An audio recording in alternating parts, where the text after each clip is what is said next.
Bismillahirrahmanirrahim. Assalamualaikum warahmatullahi wabarakatuh dan selamat sejahtera. Bertemu kita lagi pada hari ini dalam pembelajaran di alam maya bersama saya Cikgu Hani akan sama-sama membincangkan biologi tingkatan 5 dalam bab 3 iaitu koordinasi dan juga gerak balas. Baiklah. Cikgu harap semua pelajar telah bersedia dengan modul April untuk kita sama-sama bincang.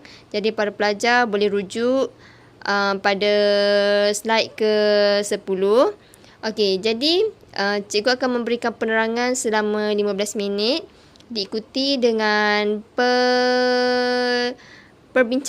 perbincangan soalan yang telah disediakan oleh pihak Master Maths, dan akhir sekali kita akan mana-mana soalan yang sempat kita bincang pada hari ini, para pelajar boleh tanya, kami akan buka dan kami akan memberikan jawapan selewat-lewatnya esok. Jadi cikgu harap kita dapat bincang secara teruslah pada hari ini. Okey, sebelum tu, boleh buka muka surat 10. Baiklah, ini adalah gambaran bentuk bagi saraf tunjang. Jadi sebenarnya dia saraf tunjang ni adalah lanjutan. Kalau sebelum ni, kalau pelajar masih ingat lagi struktur otak, dalam otak tu ada berhubung terus dengan saraf tunjang. Jadi ni adalah saraf tunjangnya. Jadi di tengah ni adalah salur pusat dia. Jadi dia terdiri daripada jirim kelabu dekat tengah dan jirim putih dekat sebelah dia ni. Okey, jadi dia berhubung dengan saraf spina, dan saraf spina ni akan berhubung dengan saraf tunjang melalui akar dorsal dan juga akar ventral. Okey, jadi ni struktur ni dikenali sebagai ganglion akar dorsal. Jadi sekarang ni saraf tunjang ni, jirim kelabu ni macam yang nampak lihat ni, dia berbentuk H. Jadi ni adalah soalan yang selalu masuk dalam exam. Bentuk bagi jirim kelabu. Jadi jirim kelabu ni berbentuk H. Okey, baik. Kalau dirujuk pada muka surat 10, okey, dekat sini sebenarnya memang panjang je, tapi sebenarnya ada dua saja poin penting kat sini, iaitu fungsi dia. Fungsi saraf tunjang ni, pertama dia akan menghubungkan otak dan sistem saraf periferi, dan keduanya dia berfungsi untuk mengawal tindakan refleks. Cikgu harap pelajar semua tahulah apa itu refleks. Refleks ni maksudnya tindakan luar kawalan. Contohnya kita mengelak daripada terkena paku atau di sebarang jenis tindakan yang berlaku di luar kawalan kita.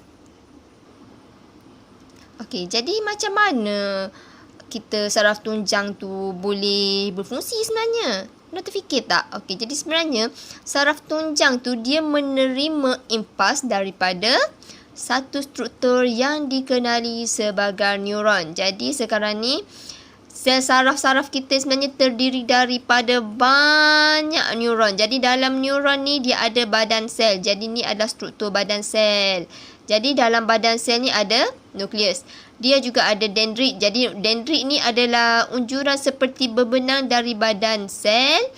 Dan dendrit ataupun dendron akan membawa impas saraf ke badan sel. Jadi dia akan menerima daripada neuron lain, dia akan sampai kepada dendrit, daripada dendrit dia pergi kepada dendron, dendron ni akan hantar kepada badan sel. Jadi akson. Okey, akson ni daripada badan sel dia akan lalu kepada akson. Jadi akson ni adalah gentian panjang dari badan sel yang membawa impas saraf menjauhi badan sel. Jadi dia akan bawa daripada badan sel ni, dia akan bawa semakin jauh daripada badan sel. Akson ni dia akan bercabang. Nampak tak dia ada cabang. Jadi bercabang, dia membentuk terminal akson dengan bonggol sinaps pada hujungnya. Dan akhir sekali ni kita ada salut melin. Salut melin ni dia adalah penebat. Jadi penebat yang diperbuat daripada lemak. Jadi terletak di sekeliling akson ataupun dendron. Jadi kat sini di sepanjang akson ni dia ada penebat. Jadi penebat tu adalah salut melin ni. Jadi sekarang ni fungsi salut melin ni ada 3. Pertama, dia nak lindungi gentian saraf. Keduanya, dia membekalkan nutrien kepada akson ni. Jadi akson ni dapat nutrien daripada salib melin, dan akhir sekali dia adalah penebat kepada impas saraf. Jadi disebabkan dia ni adalah penebat, maka impas saraf ni impas-impas yang terima ni akan melompat. Bayangkan kenapa kita susah nak tangkap arnab. Jadi arnab ni susah nak ditangkap sebab dia melompat sebenarnya. Jadi dekat sini dia akan mempercepatkan lagi penghantaran impas tadi. Jadi lajulah arah impas saraf kita tu. Okey, dan akhir sekali kita ada nodus ranvier. Kita ada nodus ranvier, dan nodus ranvier ni ada ruang ni. Nampak tak? Ruang di antara akson ni. Jadi ada nodus ranvier yang berfungsi untuk mempercepatkan penghantaran impas saraf di sepanjang akson. Disebabkan tadi dia lompat salib melin tadi. Jadi nodus ranvier ni lah yang akan menghubungkan setiap impas-impas tu. Jadi cepatlah penghantaran impas tu nanti. Baiklah, pelajar boleh rujuk pada slide ke-12. Jadi kat sini ada 3 jenis neuron. Jadi pertama neuron efferent dan juga interneuron. Ingat Jadi yang menerima rangsangan pertama sekali adalah efferent dulu. Jadi pelajar kena ingat tahu, di antara A dengan E mestilah A dulu. Jadi efferent dulu barulah pergi kepada efferent. Jadi sekarang ni di antara efferent dan efferent ada interneuron. Jadi interneuron ni ada dekat tengah ni. Jadi okey, pelajar mesti tahu membezakan struktur neuron efferent dan interneuron ni. Ingat interneuron memang jarang pelajar lupa. Sebab apa? Sebab dia bentuk dia memang lain. Sebab dia ada badan sel saja. Tapi kalau neuron efferent ni, dia ada badan sel dekat tengah. Jadi dendrit ni dia akan menerima daripada reseptor ni. Reseptor ni kita ni apa? Contohnya kita punya sel badan lah.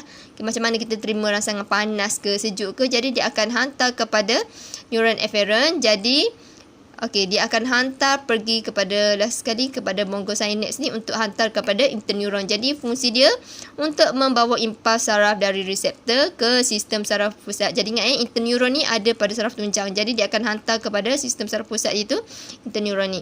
Okey, kemudian kita ada neuron efferent. Neuron efferent ni bentuk dia, nampak tak sekarang ni?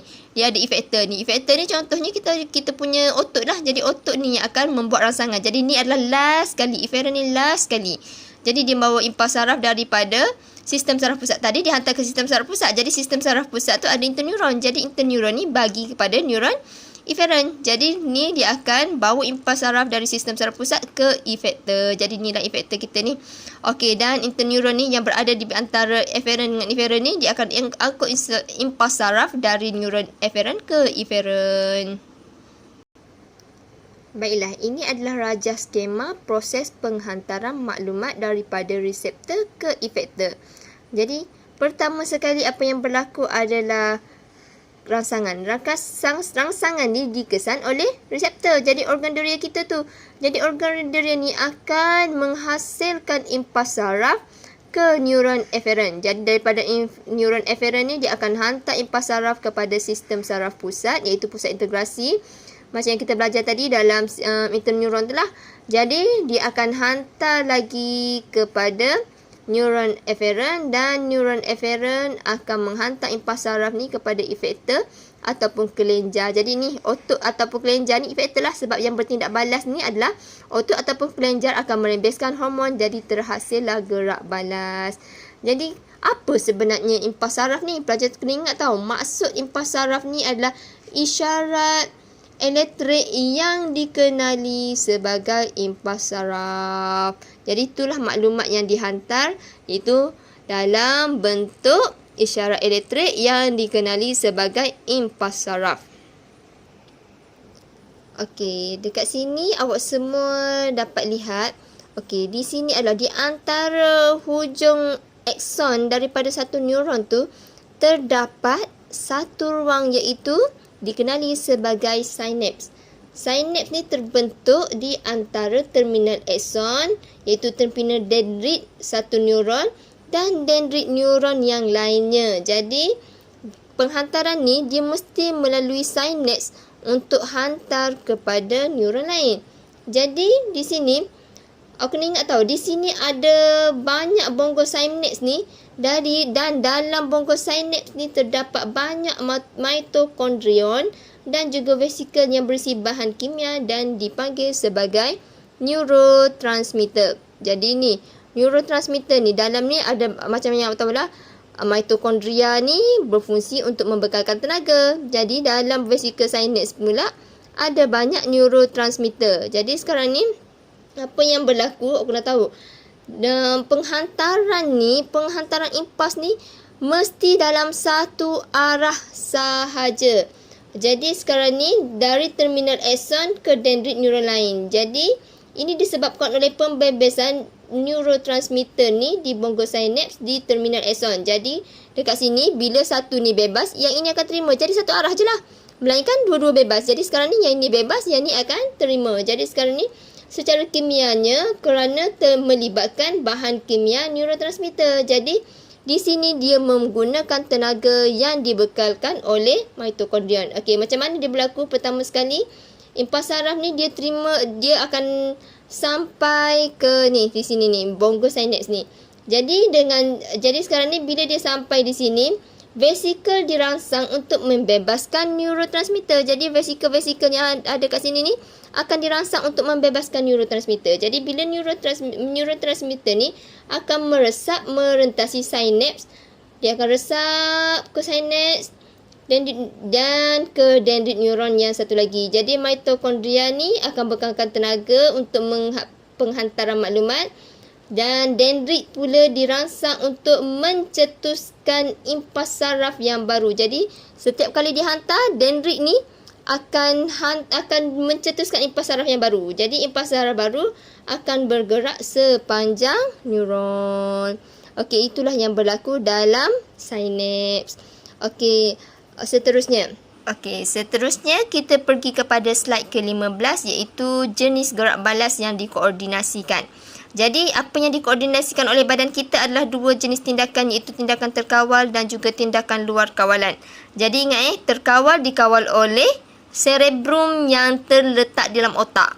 Jadi sekarang ni bergantung kepada kemahuan seseorang. Jadi bila melibatkan otak, maksudnya kita boleh fikir. Jadi bila fikir maksudnya dia berdasarkan kemahuan seseorang individu. Jadi ia melibatkan integrasi di pentafsiran maklumat di cerebrum untuk menghasilkan gerak balas. Jadi macam mana cara kita mentafsirkan maklumat itulah mencetuskan tindak balas yang dihasilkan oleh badan kita. Contohnya kita nak sepak bola. Jadi kena fikir dulu kalau nak sepak bola, betul tak? Kita nak baca. Mana orang terus baca je. Mestilah dia akan fikir dulu apa yang dia nak baca dan juga nak berjalan. Kita mesti berfikir juga untuk berjalan. Jadi yang terlibat di sini adalah otot rangka, tapi berbeza dengan tindakan luar kawalan. Tindakan luar kawalan ni kita tak boleh nak kawal. Jadi di luar kemahuan kita. Jadi ia adalah tindakan secara automatik tanpa kawalan secara sedar. Jadi tindakan kita tu dikawal oleh medula oblongata. Ingat lagi tak medula oblongata kat mana? Daripada otak cerebrum, dekat belakang cerebrum, dan yang bersambung dengan saraf tunjang kita tu adalah medula oblongata. Jadi contohnya peristalsis. Makan. Macam kita tak kawal pun macam mana makanan kita masuk dalam mulut tu pergi ke usus badan kita, betul tak? Jadi peristalsis, pernafasan, denyutan jantung, rembesan hormon, pengecutan salur darah tu semua kita tak kawal. Jadi ia melibatkan otot licin, iaitu otot licin, otot kardium dan juga kelenjar. Kita pergi pada slide yang seterusnya, iaitu tindakan refleks. Jadi tindakan refleks ni adalah tindakan gerak balas automatik yang berlaku dengan pantas dan spontan tanpa kawalan secara sedar terhadap sesuatu rangsangan. Jadi yang mengawalnya adalah saraf tunjang. Jadi dia sebenarnya penting sebab kita nak melindungi badan kita daripada kecederaan yang berbahaya. Contohnya sentakan lutut, penarikan tangan apabila terkena objek panas, kedipan mata, pengubahan saiz anak mata, keseimbangan badan untuk mengelakkan daripada terjatuh. Jadi semua ni adalah tindakan refleks. Jadi tindakan refleks ni adalah salah satu daripada tindakan luar kawal yang melibatkan otot rangka. Jadi untuk arka refleks kita akan belajar dua jenis arka refleks. Ini adalah contoh dua arka refleks yang wajib pelajar ingat, iaitu berkenaan dengan sentakan lutut dan juga penarikan tangan apabila terkena objek panas. Jadi dekat sini pelajar mesti ingat tahu sentakan lutut dia akan pergi daripada neuron efferent, dia akan masuk kepada saraf tunjang dan pergi kepada efferent. Berbeza ya. Untuk penarikan tangan ni dia melibatkan otak. Jadi sekarang ni bila kita terkena objek yang panas, apabila sampai ke saraf tunjang, dia akan hantar ke otak. Jadi otak yang akan merasakan, mentafsir rasa panas, sakit. Jadi menyebabkan rangsangan. Jadi sebab tu lutut ni, saraf tunjang ni, kalau kita ketuk ni, kita tak boleh nak tahan kita punya lutut tu kita daripada tersentak ke depan. Sebab apa? Sebab dia tidak melibatkan otak. Tapi kalau tangan, bila kita kena panas, kita masih diberi pilihan untuk menarik ataupun membiarkan je tangan kita situ. Jadi ni beza antara sentakan lutut dan juga terkena objek panas. Itu sahaja untuk hari ini. Terima kasih.